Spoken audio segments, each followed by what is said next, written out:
यीशु मसीह की। तो आज हम लोग वचन सुनने जा रहे हैं और वचन सुनने से पहले आइए एक वचन को पहला निकाला जाए। यिर्मयाह 6 और 6 का 26 वचन।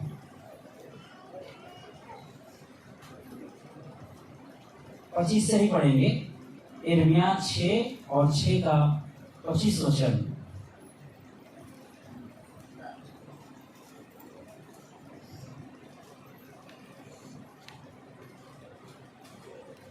चलिए आगे बढ़े। चलिए। मैदान में मत निकलो। परमेश्वर का वचन कहता है कि मैदान में न निकलो। क्यों? कि जाए कहां? हालेलुया।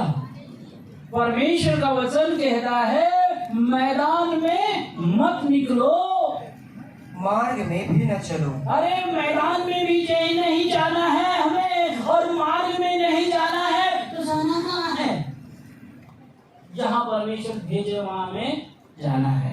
यहाँ भी आपने परमेश्वर का वचन सुना कि परमेश्वर आशीष देता है जो कोई उसकी आज्ञा को मानता है। यहाँ पर परमेश्वर बता रहे हैं मैदान में भी मत निकलो, मार्ग में भी न चलो, क्योंकि वहाँ शत्रु की तलवार और चारों ओर भय दिखाई पड़ता है। हालेलुया।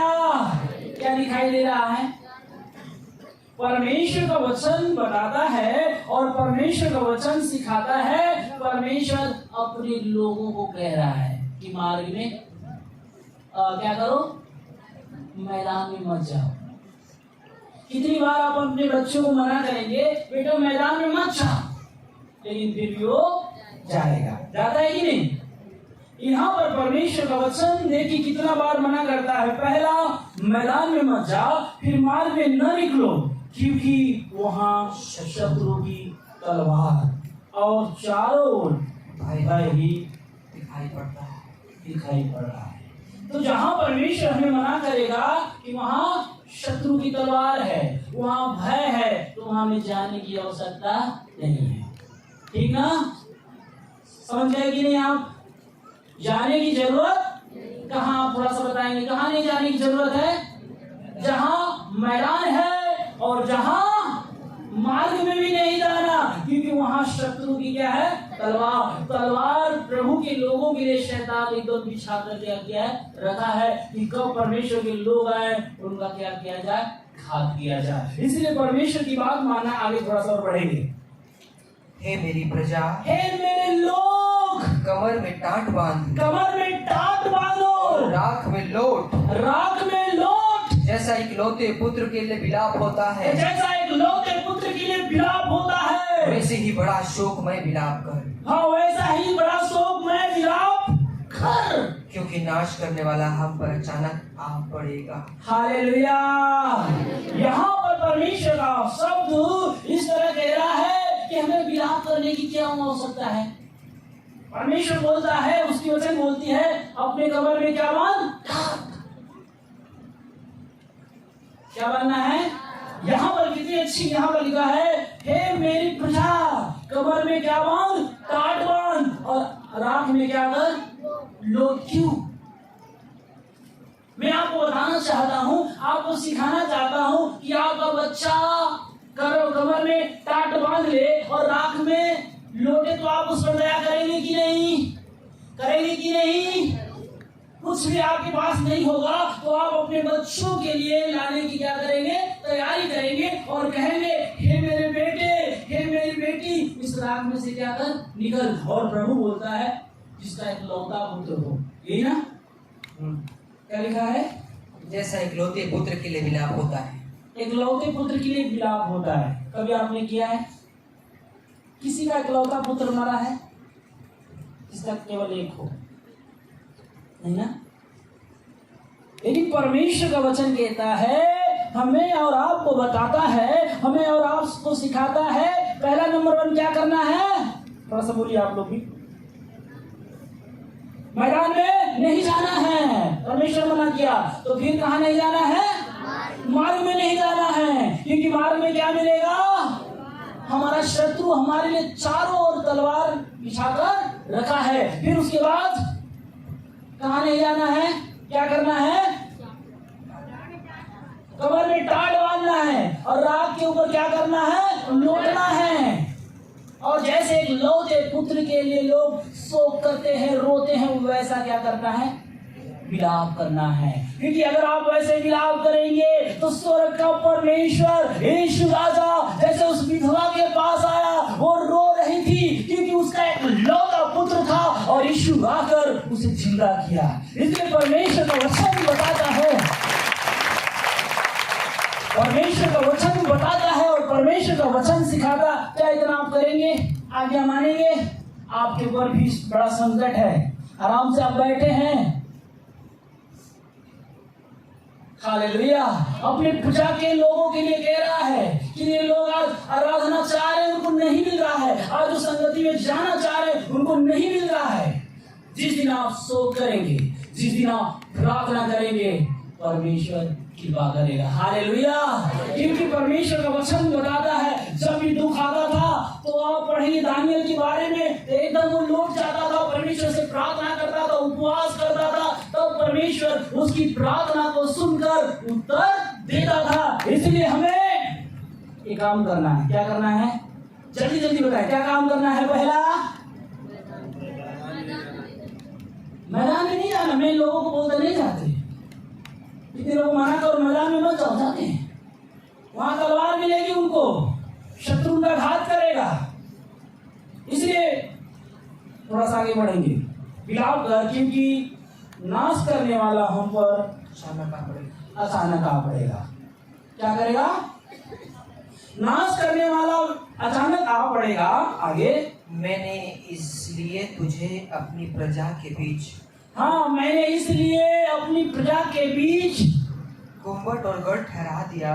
क्या ठहरा दिया है? घूमट और गढ़ ठहरा दिया कि तू उनकी चाल परखे और जान ले। हाँ, उनकी चाल परखे और उनकी चाल क्या कर? जान ले। हालेलुया, प्रभु यीशु मसीह की, प्रभु यीशु मसीह की। पहला परमेश्वर कहता उनकी चाल परखे और क्या करे? उसे जान लो कि ये व्यक्ति कैसा है। अगर आपने उसकी चाल को परख लिया है, हालेलुया, जान लिया, तो आगे लिखा है वे सब, हाँ, वे सब बहुत ही हठी हैं। क्या है? हठी, हठी हैं। हठी, हठी, हाँ, वे सब बहुत ही हठी हैं। बहुत से हठी हैं। वे लुतराई करते फिरते हैं। क्या करते हैं? लुतराई क्या होता है जी? हाँ, चुगलाई।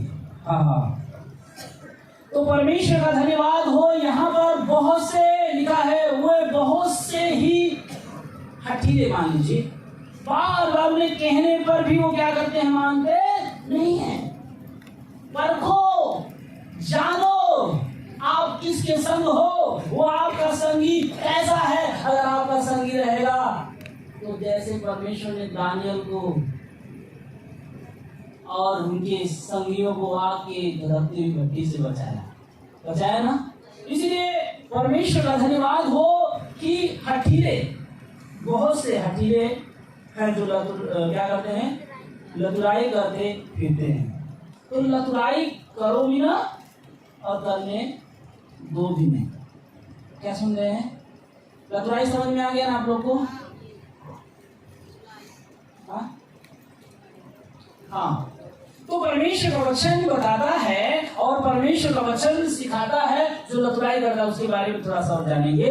हाँ, जो लतुराई करता फिरता है, उन सबों की चाल बिगड़ी है। हाँ, जो लतुराई करता है उनकी चाल क्या है? बिगड़ी है। अगर उनकी चाल बिगड़ी है तो आपकी चाल सही हो जाएगी।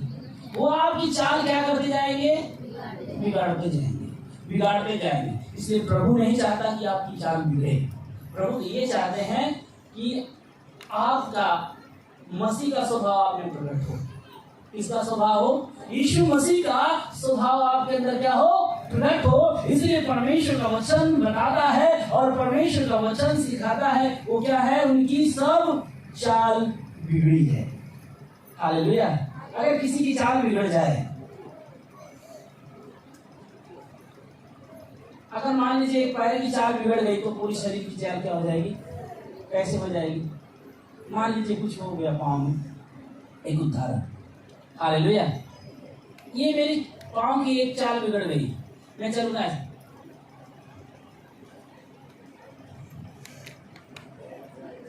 मेरी पूरी शरीर की चाल बिगड़ गई, बिगड़ेगी नहीं?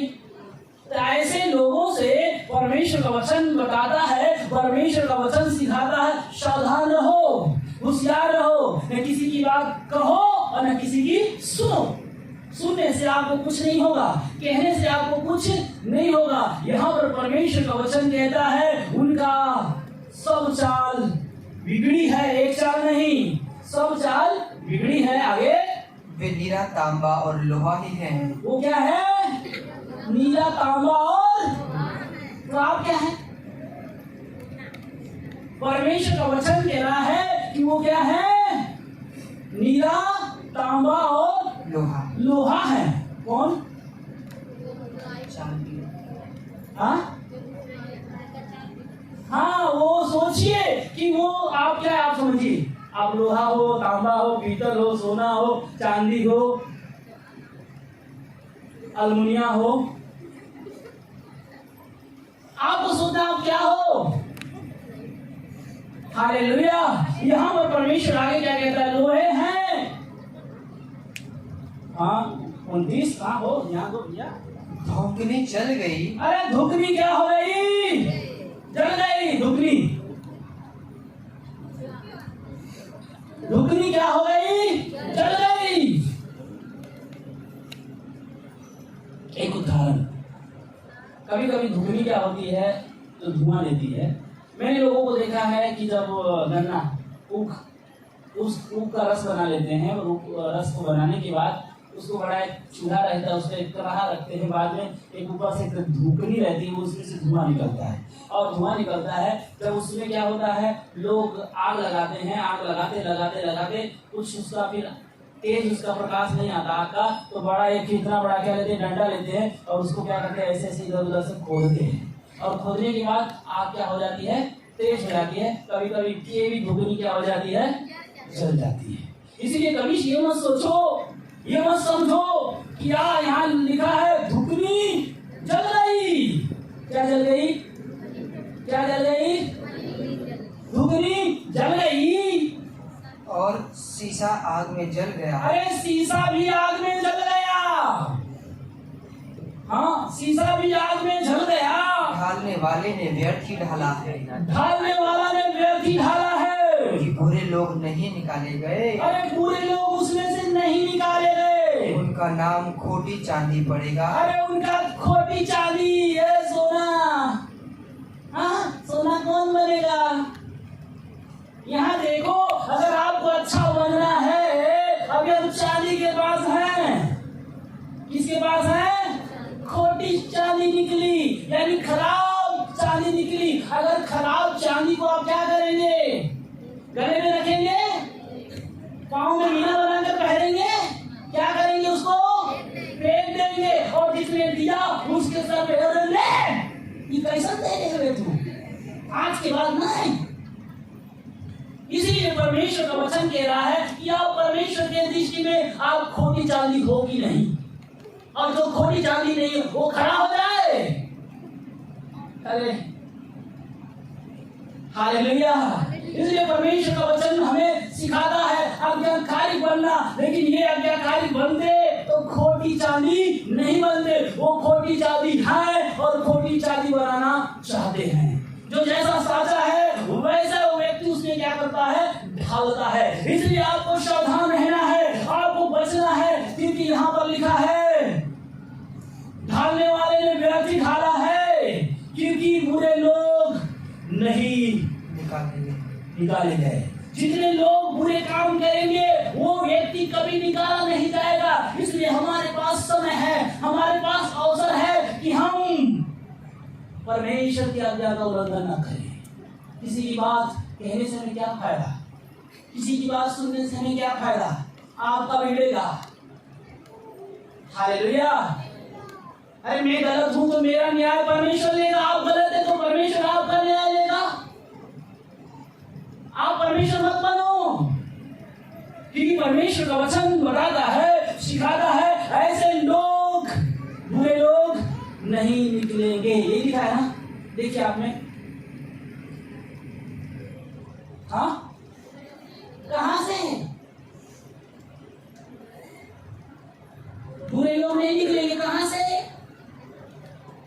जी? निकाले कहां से? अच्छा निकाले गए कहां से?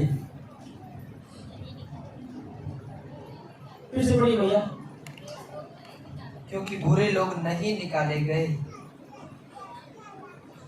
उनका नाम खोटी चांदी पड़ेगा। अरे उनका खोटी चांदी यानी खराब चांदी पड़ेगा, क्योंकि यहोवा ने खोटा पाया। अरे यहोवा ने खोटा पाया। अब आप बताइए कि परमेश्वर के दृष्टि में आप खोटे हैं कि नहीं? ए खोटे,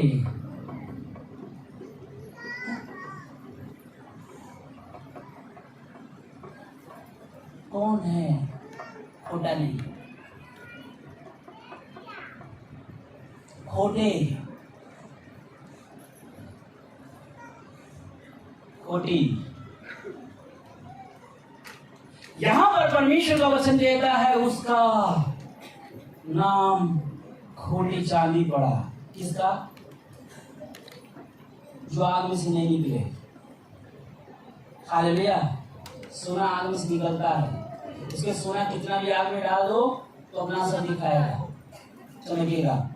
चांदी काली हो जाती है, फिर उसका केमिकल लगा कर उसे रगड़ना पड़ता है, साफ करना पड़ता है। इसीलिए परमेश्वर का वचन बताता है आज कि खोटी चांदी क्या है? उनका नाम खोटी चांदी पड़ा, क्योंकि यहोवा ने उनको खोटा पाया। खोटा, कि परमेश्वर आपको क्या पाए? खोटा।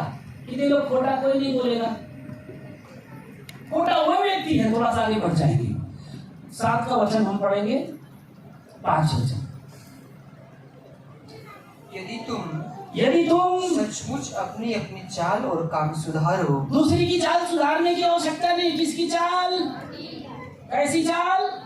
हाँ, यहाँ पर परमेश्वर का संदेश कहता है कि तुम अपनी चाल क्या करो? सुधारो। किसकी चाल? लेकिन अपनी चाल कौन सुधारता है? दूसरे के चाल। सो रहे आप लोग क्या? सोते हुए आप लोग का ऊपर जाता है, दिखाई देता है उसको। थोड़ा अच्छे से रहे तो वो आपको आशीष करे।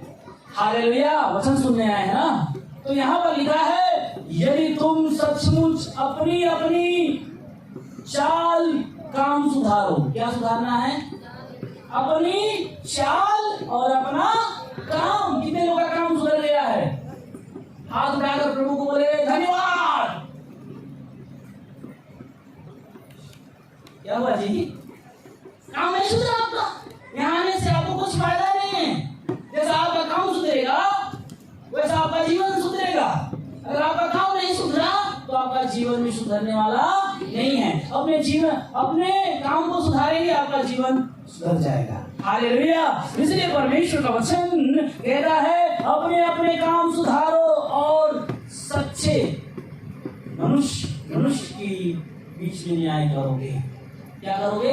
सच्चे मनुष्य के बीच में तुम क्या करोगे? न्याय करोगे। कौन कहा? परमेश्वर ने। जब हमारा काम ही बिगड़ा है तो हम कैसे न्याय करेंगे? किसका काम? आगे क्या लिखा है बोलिए? वचन, परदेशी और अनाथ और विधवा पर अंधेर न करो। हाँ, परदेशी और अनाथ और विधवा पर अंधेर मत करो। इस स्थान में निर्दोष की हत्या न करो। इस स्थान में निर्दोष, जो निर्दोष है उसकी हत्या न करो। और दूसरे गांव के पीछे न चलो। चलिए, प्रभु परमेश्वर का धन्यवाद हो और परमेश्वर की स्तुति हो कि इस वचनों के द्वारा परमेश्वर आपको आशीष दे। बात लिख लीजिए। पहला क्या है? मैदान में क्या करो? आप लोग बोलेंगे। पहला क्या है? कहाँ नहीं जाना है? तो मैदान पड़ेगा तो कहाँ जाओगे आप लोग? आगे जाएंगे यहाँ से तो। अच्छा, जहां खतरा है वहां नहीं जाना है। हालेलुया। मैदान में मत जाओ, चलिए मैदान में मत जाओ, मार्ग में भी मत जाओ। हाँ हाँ, वहां शत्रु की तलवार है, आगे टाट पहन लो और रात पर क्या करो, लौटो। फिर क्या करो, रुतराई करना क्या करो, बंद करो। बहुत सारे ऐसे काम हैं, इसलिए मैं चाहता हूं कि परमेश्वर आपको इस वचन के द्वारा ढेर सारी आशीष दे। Hallelujah, hallelujah. तो खड़े हो जाएंगे कि मैं चाहता हूं थोड़ा सा खड़े हो जाएं आप लोग।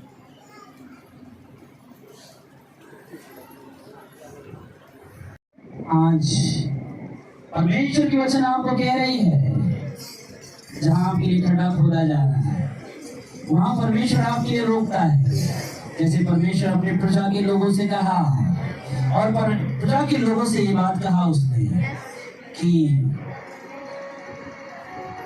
प्रजा के लोगों से उसने ये बात कहा, मैदान में मत जाओ, मार्ग में मत चलो, वहां शत्रु की तलवार है तुम्हारे लिए, क्योंकि तुम्हारे पास एक अवसर है। तुम मिलाप करो, तुम रो जैसा एक लौते पुत्र के लिए रोते हैं लोग। आपको इस समय रोने का समय है, इस समय विलाप करने का समय है कि प्रभु आपके विलाप के द्वारा, आपके रोने के द्वारा परमेश्वर की महिमा आप पर डोले, परमेश्वर का कार्य आप पे हो। अपने हाथ ऊंचा करें, ऊंचा करें, ऊंचा करें। Thank you Jesus, thank you Lord, thank you Jesus, thank you Lord. परमेश्वर तेरे नाम की महिमा हो, तेरे नाम की प्रशंसा हो, तेरे नाम की जय जयकार हो।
धन्यवाद यीशु राजा, धन्यवाद यीशु मसीह।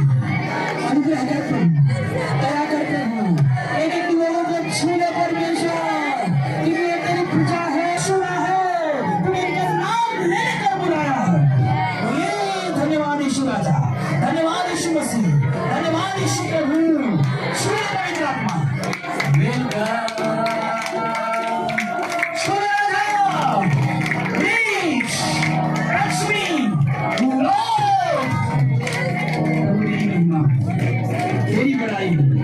आज की प्रार्थना इनके जीवन में अद्भुत काम।